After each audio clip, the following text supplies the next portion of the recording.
A day in my life as an OFW, kusinerang yaya here in Dubai. Hello mga baby loves! Nagbabalik na naman nga po ako para sa ating panibagong kwentuhan at sa mga hindi pa nga po pala nakakakilala sa akin dyan, tawagin nyo na lamang po akong Mean. Good morning nga po pala dito sa Dubai and for today's video ay magluluto nga po pala ako ng pansit gisado o pansit canton. Bahala na nga kayo mga baby loves kung anong gusto nyong itawag dito. Basta ako, pansit canton ang tawag ko dito. Wala po kasi akong nabili na egg noodles na maliliit kaya Mickey nga po ang ginamit ko. At habang binibidyohan ko nga mga baby loves itong mga pangsahog ko ay nalito na nga ako kung ano ba talaga ang lulutuin ko. Kaya nga kasi mga baby loves na mas madami nga po itong isasahog ko kaysa dito sa pansit ko kaya bigla nga akong nalito. Charot! Meron nga pala ako ditong fishball, kikiam, atay, pork at syempre mawawala ba naman mga baby loves ang gulay, repolyo, carrots at beans pampasigla ng buhay. Etcho. Masyado nga pala mga baby loves na mahaba ang video na to kaya pinas forward ko nga ng 5 doble para matapos agad ang voice over ko. Ay, tinamad.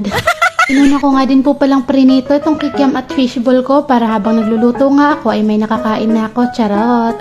Ganito lang po kasi talaga akong magpansit mga baby loves. Inuuna ko muna nga pong lutuin yung mga sahog dahil iginigisa ko na nga po nakasama ng gulay. Pagkatapos ay saka naman nga ako magigisa ng sabaw na paglalagyan ko nga ng pansit o paglulutuan ko nga ng pansit. Tapos na nga pala ako mga baby loves na prituhin yung fishball at kikiam kaya sinunod ko naman nga po itong pork at atay. At dahil luto na nga po itong pork at atay, alinagyan ko na nga po yan ng konting asukal, pambalanse, oyster sauce, pepper and salt. At dahil tapos ko na nga pong matimplahan ay sinunod ko naman nga po itong mga gulay na hiniwa ko kanina. Siya nga pala mga baby loves, mas masarap din po pala sa pansit kapag hindi ma-overcook yung atay para hindi masyadong dry. At gawin nyo nga din po palang half cook lang yung mga gulay para crunchy pa nga din kapag kinakagat. Sinet aside ko nga lang pala mga baby loves yung gulay dahil luto na siya at pagkatapos ay naggisa naman nga po ako nitong sabaw na paglulutuan ko nga po nung Mickey or nung pansit. Ginamit ko nga din pala mga baby loves na pangpalasa yung mga ulo ng hipon na pinangsahog ko kanina. At pagkatapos ay inalis ko na nga din agad para nga hindi humalo sa pansit dahil medyo matinik. At dahil kumukulo na nga po itong ginisa kong sabaw ay lagay ko naman nga po itong Mickey. 10 minuto lang pala yung mga baby loves lulutuin para nga hindi malayot. Mas masarap pa din kasi mga baby loves sa pansit yung vegetable pa yung hindi pa nga nadudurog sa bibig mo habang kinakain mo. At pagkatapos nga mga baby loves ng 10 minuto ay linagay ko na nga din po pala yung mga pangsahog at gulay nga na ginisa ko kanina. Naghintay nga lang din po pala ako ng 5 minuto at sabay hinango ko na dahil luto na. At dahil tapos na nga po akong magluto ay magpapaalam na nga po ako. Maraming salamat po kung sakali man pong nanood po kayo ng vlog ko na to. At katulad nga po ng lagi kong sinasabi, piliin nyo laging maging masaya hanggat wala kang inaapakang iba. Bye mga baby loves, ingat palagi, I love you. Pwede nyo nga din po palang i-share ang vlog ko na to kapag gusto nyo. At paki-comment na din po kung taga saan kayo para po malaman ko kung gaano na ba kalayo ang inaabot ko.